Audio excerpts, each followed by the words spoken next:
দৰ্শকসকলক এই মুহূৰ্তত এটি খবৰ দিব বিচাৰিছো। খবৰটো এনেকুৱা যে যোৱাকালি অসমৰ যি ৰাজ্যিক কেবিনেট, সেই কেবিনেটে পাছ কৰি দিলে, দৰমহা বৃদ্ধি কৰিলে, মাননি বৃদ্ধি কৰিলে অংগনবাদী কৰ্মী সহায়িকাসকলৰ।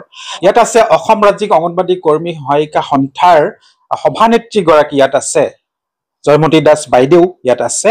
তেখেত এই মুহূৰ্তত কি প্ৰতিক্ৰিয়া প্ৰকাশ কৰে সেয়া আপোনালোকক দেখুৱাব বিচাৰিছো। দৰমহা বাঢ়িছে যদিও তেখেতে কি প্ৰতিক্ৰিয়া দিব বিচাৰে সেয়া আপোনালোকক দেখুৱাব বিচাৰিছো।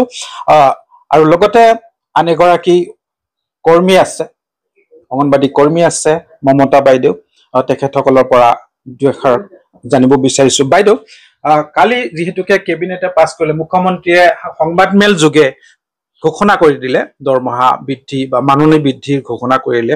তো এই বিষয়ৰ ওপৰত আপুনি কি ক'ব বিচাৰিব? হয়, প্ৰথমতে মই আপোনালোকৰ এই চেনেলটোক নমস্কাৰ জনাইছো, ধন্যবাদ জনাইছো। যোৱাকালি যিটো বাতৰি প্ৰচাৰ হ'ল, আমি মুঠেই সুখী নহয়। কিয়নো আজি 6 মাহ দিন ধৰি অসমৰ মাননীয় মুখ্যমন্ত্ৰী হিমন্ত বিশ্ব শৰ্মা দেৱে কৈ আছে যে অংগনবাদীক দৰমহা দিম। আৰু যোৱা জুলাই মাহৰ 2 তাৰিখে আমি বিভাগীয় মন্ত্ৰী অজন্তা বাইদেউ আমাক মাতি লৈ গৈছিল।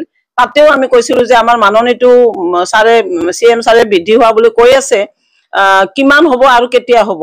বাইদেৱে তেতিয়া কৈছিলে যে এইটো 2 অক্টোবৰত মানে ঘোষণা হ'ব, আৰু অন্য আঁচনিক যি দিছে, মানে মিড ডে মিল আৰু আশ্বাস যি দিছে তাতকে আপোনালোকক অলপ হ'লেও বেছি দিম। আমি আৰু ভাল সন্তুষ্টি এটা হৈ আছিলো, কাৰণ বৰ্তমান মূল্য বৃদ্ধিৰ বজাৰত আমি অন্তত চলিব পৰা কৰি এটা মাননি যদি পাওঁ, কাম কৰি আমিতো বেয়া নাপাওঁ বুলি মই বহু মিডিয়াৰ আগত কৈ আছো, আমি কাম কৰি বেয়া নাপাওঁ, কিন্তু কাম অনুপাতে পইচাটো নিদিলে। এতিয়া ইমান দিনৰ পৰা কৈ আছে যে মাননি বৃদ্ধি কৰিম, বহুদিন কৈছে। আমিও মানে সন্তুষ্টি এটা মনত হৈ আছিলো যে এইবাৰ কমচে কম আমি খাব পৰা কৰি আমাৰ কৰ্মী সহায়িকাসকলে এটা চেলাৰী পাব। কিন্তু যোৱাকালি সকলোকে তাজ্জব কৰি কিনে যিটো ঘোষণা দিলে, আমি মুঠেই সন্তুষ্টি নহয়। অসম ৰাজ্যিক অংগনবাদী কৰ্মী আৰু সহায়িকা সন্থাই একদম আচৰিত মৰ্মাহত হৈছো, কাৰণ এইটো এটা মানে কণা হাঁহক পতান দিয়াৰ দৰে হৈছে। কণা হাঁহক যেনেকে পতান দিয়ে, ঠিক তেনেকে অসমৰ চৰকাৰখনেও এনেকে পতান দি থৈ দিছে। এইটোতো নহব। তেতিয়াহ'লে আমাৰ অসম ৰাজ্যিক অংগনবাদী কৰ্মী সহায়িকা সন্থাৰ প্ৰতিগৰাকী নেত্ৰীয়ে, প্ৰতিগৰাকী কেবিনেটৰ প্ৰায় মন্ত্ৰীকে লগ ধৰি আমি খাব পৰা কৰি এটা চেলাৰী দিয়ক, খাব পৰা কৰি এটা চেলাৰী দিয়ক বুলি কৈ থকাৰ পিছতো এনেকুৱা ধৰণৰ যদি হয়, তেতিয়াহ'লে অনাগত দিনত আমি কাম কেনেকে কৰিম? কাৰণ তেওঁলোকে চেলাৰী যদি কম দিছে, তেওঁলোকে মূল্য বৃদ্ধি কমাই দিয়ক। আমি মূল্য বৃদ্ধিৰ লগত যুঁজি তেওঁলোকে আঁচনি ওলাব, আৰু সেই আঁচনিৰ লগত আমাৰ ICDSৰ ইমান কাম 3 to 6 year চিলড্ৰেন খিনি শাৰীৰিক, মানসিক আদি ইত্যাদি মানে শিক্ষা দিয়াব লাগে, খুৱাব লাগে। তাৰোপৰি 6 month to 3 year চিলড্ৰেন বিলাকক ঘৰত খাদ্য দিব লাগে। লাখপতি বাইদেউ কোনে পায়, অৰুণোদয় কোনে পায়, এইবিলাক বিচাৰ কৰিব লাগে। গছ পুলিৰ বৃক্ষৰোপণতো দেখিছে, বৃক্ষৰোপণতো মানে গৈ পথাৰৰ পৰা গছ বিচাৰি আনিব, ৰুব লাগিব। মানে কেতিয়াবা চৰকাৰে যোগান ধৰে লঠঙা গছ এডাল, মানে এনেকুৱা কাৰ্যত অংগনবাদী কৰ্মী আৰু সহায়িকাসকলক ব্যৱহাৰ কৰিছে। এনেকুৱা নহয়। এতিয়া চাওক, বৰ পৰিতাপৰ কথা, অহা অক্টোবৰত 2 তাৰিখে ICDSৰ সোণালী জয়ন্তী বৰ্ষ। উলহ মালহেৰে আমি অসম ৰাজ্যিক অংগনবাদী কৰ্মী সহায়িকাই নহয়, অসমৰ 1,21,000 কৰ্মী সহায়িকাই আগ্ৰহেৰে বাট চাই আছিল এই দিনটোলৈ, যে মাননীয় মুখ্যমন্ত্ৰীয়ে অংগনবাদী কৰ্মী আৰু সহায়িকাসকলক অন্তত খাব পৰা কৰি এটা মাননি প্ৰদান কৰিব। কিন্তু সকলো মানে আমাৰ আশা ভৰসা চেঁচা পানীত পৰিল। গতিকে এতিয়া আমিও সংকল্প ল'ব লাগিব, কাৰণ যিহেতু মূল্য বৃদ্ধিৰ খাওঁ মূৰ্তি, এই মূল্য বৃদ্ধিৰ লগত যুঁজি আমি চলিব নোৱাৰো। আপোনালোকে জানে, একাংশ অংগনবাদীয়ে মানে এটা এলেকাত অকল অংগনবাদীৰ ডিউটিয়ে নহয়, মই অলপ আগতে কলো, আইজনী, বাইজনী, মাজনী, লাখপতি ইত্যাদি PMVৰ পৰা আদি কৰি সকলো কাম কৰাৰ উপৰিও নিজৰ ঘৰখনৰ ল'ৰা ছোৱালীক পেলাই থৈ যায়। এতিয়া চাওক, বৰ পৰিতাপৰ কথা। অংগনবাদী এগৰাকীয়ে মানে মহিলাবিলাকৰ পুষ্টিহীনতা, ৰক্তহীনতা এইবিলাকৰ খবৰ ল'ব লাগে। ঘৰে ঘৰে গৈ গৃহ পৰিদৰ্শন কৰিব লাগে, এই পুষ্টিহীনতাৰ ক্ষেত্ৰত বা ৰক্তহীনতাৰ ক্ষেত্ৰত পৰামৰ্শ দিব লাগে।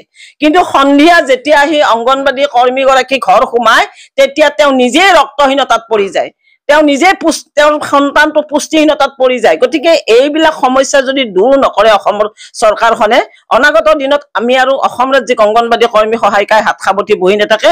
কাৰণ মন নাযায় আমাৰ আন্দোলন কৰিবৰ কাৰণে, একেবাৰে মন নাযায়। তেওঁলোকে আমি এচি ৰুমত তেওঁলোকৰ নিশ্চয় থাকিব বিচৰা নাই। এতিয়া চাওক, সাধাৰণ জনগণৰ কাৰণে একো ফেচিলিটি নাই। কেইদিনমান আগৰ পৰা একেবাৰে টিভি, মিডিয়া, পেপাৰ গুলজাৰ হৈ আছে ৰাজ সাহায্য। আজি জয়ন্ত মল্ল বৰুৱাৰ ঘৈণীয়েকে ৰাজ সাহায্য পাইছে। কিয় লাগে মন্ত্ৰীবিলাকক? আৰু মুখ্যমন্ত্ৰীয়ে হাজাৰ হাজাৰ জনগণই প্ৰতিক্ৰিয়া কৰিছে যে জয়ন্ত মল্ল গৰুচুৰ। আমাৰ মুখেৰে সেইবিলাক বেয়া শব্দ নলয়, আমি কব ইচ্ছা নকৰো, কিন্তু সেই উক্তিবিলাকৰ প্ৰত্যুত্তৰ মুখ্যমন্ত্ৰীয়ে দিছে যে মন্ত্ৰী এগৰাকী বৰ্তমান মন্ত্ৰী কৰি আছে, মন্ত্ৰীত্ব শেষ হোৱাৰ পিছত কি কৰি খাব, সেইকাৰণে ৰাজ সাহায্য দিয়া হৈছে। কিন্তু অংগনবাদী আৰু কৰ্মী সহায়িকাৰ কাৰণে তেওঁ কি মন্তব্য দিয়ে আজিৰ পৰাই আমি বাট চাইছো। আমাক ৰাজ সাহায্য নালাগে, আমি খাব পৰা কৰি এটা চেলাৰী দিয়ক। এইটো তেওঁক আৰু অনুৰোধ জনাইছো যাতে অসমৰ অংগনবাদীয়ে যেনেকে এলেকাৰ মহিলাবিলাকৰ শাৰীৰিক মানসিক সকলো সুবিধাৰ কাৰণে ঘৰে ঘৰে ঘূৰি ফুৰে, তেওঁ ঘৰত আহি যাতে এইবিলাক সুস্থিৰতা পায়, সেইবিলাক দুৰ্যোগত নুভোগে, সেনেকুৱা এটা চিটুৱেশ্যন, সেই পৰিৱেশ যাতে গঠনত মাননীৰ লগত বহুত সম্পৰ্ক আছে। আজিৰ বজাৰত মাত্ৰ 6,500 টকা এগৰাকী অংগনবাদীয়ে, এগৰাকী সহায় 3,250 টকা। ধেমালিৰ কথা নেকি? এইবিলাক কি পুতলাৰ দৰে মানে নচুৱাই আছে? অংগনবাদী বিলাকক পুতলাৰ দৰে নচুৱাই আছে? নহব। মুখ্যমন্ত্ৰী ডাঙৰীয়া, আপোনাৰ ঘৰৰ পৰা আমাক আপুনি মাননি বৃদ্ধি নকৰে, আমাৰে কৰ কাটল প্ৰয়োগ কৰি আপোনালোকে সুখে সন্তোষে খাবৰ কাৰণে নিজেও ৰাজভোগ খাইছে, 14 পুৰুষলৈ সাজিছে। আমি সাঁচিব নাযাওঁ। অন্তত আমি জীয়াই থকা দিনকেইটা যাতে সুখে সন্তোষে খাব পাৰো, তাৰে এটা চেলাৰীৰ ব্যৱস্থা কৰক। এইখিনিয়ে মোৰ ক'ব লগা। কি পদক্ষেপ ল'ব বিচাৰিব? মই পুনৰবাৰ চৰকাৰক অনুৰোধ জনাইছো, মাননীয় মুখ্যমন্ত্ৰীক আচলতে কব কিছুমান কথা কব মন নাযায়, কিন্তু কথাই কথা ওলায়। চৰকাৰখনৰ এনেকুৱা হৈছে মানে আমাৰ বিভাগীয় যিগৰাকী মন্ত্ৰী মাননীয় অজন্তা বাইদেউৰ ষ্টেণ্ড নাই। তেওঁ মুখ্যমন্ত্ৰীক নোকোৱা কৰি তেওঁ ডিপাৰ্টমেণ্টৰ একো ঘোষণা কৰিব নোৱাৰে। ঠিক তেনেকে প্ৰতিটো ডিপাৰ্টমেণ্টৰ মন্ত্ৰীবিলাকে নিজে ঘোষণা কৰিব নোৱাৰে, চব তাৰমানে এওঁলোক হৈছে চাবি দিয়া পুতলা, ৰিমটটো মুখ্যমন্ত্ৰীৰ হাতত থাকে। গতিকে মুখ্যমন্ত্ৰীক পোনপটীয়াভাৱে অনুৰোধ জনাইছো, যদি অসম ৰাজ্যিক অংগনবাদী কৰ্মী আৰু সহায়িকা সন্থাই অনাগত দিনত ৰাজআলিত ওলাব আকৌ নালাগে, আপুনিতো বেয়াই পায়, আপুনি বেয়া পায়। আৰু তেওঁ এটা ডাঙৰ কথা কৈ থৈছে, আমি কিন্তু পাহৰি যোৱা নাই। কাৰণ তেওঁ কৈ থৈ দিছে সচলৰ আন্দোলনৰ পিছতে যে চিটুৰ লগত তোমালোকে কিয় আছা, চিটুৰ লগত থাকিলে তোমালোকৰ মাননি বৃদ্ধিটো নহবই, ছাটাই কৰিম। আমি তাৰ পিছদিনাখনে প্ৰেছ ক্লাবত, আমবাৰী প্ৰেছ ক্লাবত প্ৰেছমেট দিছিলো আৰু তেওঁক প্ৰশ্ন কৰিছিলো যে চিটু কি মানে বেয়া এটা সংগঠন কি, গতিকে আপুনি আমাক বুজাই দিয়ক। তেওঁ আজিলৈকে আমাক বুজাই দিব নোৱাৰিল। আৰু এটা কথা কৈছিল যে দল সংগঠন বহুত আছে, তেওঁলোকে সেই বেলেগ দল সংগঠনৰ লগ হ'ব লাগে, চিটুৰ লগ কিয় হয়? আমি তেওঁক এটা কথা কওঁ, দল সংগঠনত আমি লগ মানে নোখোজা নহয়, খুজিছিলো। যেনে সচলত আন্দোলন কৰি থাকোতে আমাক এদিন তেতিয়া ডাইৰেক্টৰ ৰাহুল চন্দ্ৰ দাসদেৱে আমাক মাতিছিল। আমাৰ ৰাজ্যিক সম্পাদিকা ইন্দিৰা নেওয়াৰ আৰু মই নিজে সচলৰ পৰা আমি ডাইৰেক্টৰ তাতে আহিছিলো। আৰু আহি থকা ৰাস্তাতে অসমৰ মানে সদৌ অসম ছাত্ৰ সন্থাৰ এডভাইজাৰ মাননীয় সমুজ্জ্বল ভট্টাচাৰ্যদেৱক লগ পালো। লগ পাই তেওঁক কলো, দাদা আমি এনেকে আন্দোলন কৰি আছো সচলত। তেওঁ কৈছে পাইছো। বোলো আপুনি এবাৰ অন্তত আমাৰ খবৰ লব। কিন্তু তেওঁতো নগল। ঠিক তেনেকে বহু সংগঠনক কৈছিলো। গতিকে মুখ্যমন্ত্ৰীয়ে যে কৈছে বেলেগ আছু লগ হওক, আছুকো লগ ধৰিছিলো, কোনে আমাক লগ দিয়া নাই।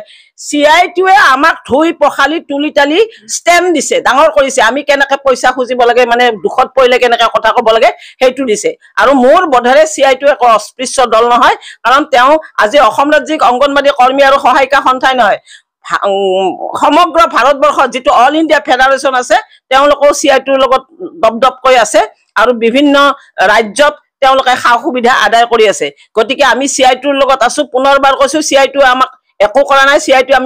CITৰ নীতি শিক্ষা ভাল, CITৰ নীতিয়ে বহু নেতা নেত্ৰীৰ সৃষ্টি কৰিছে।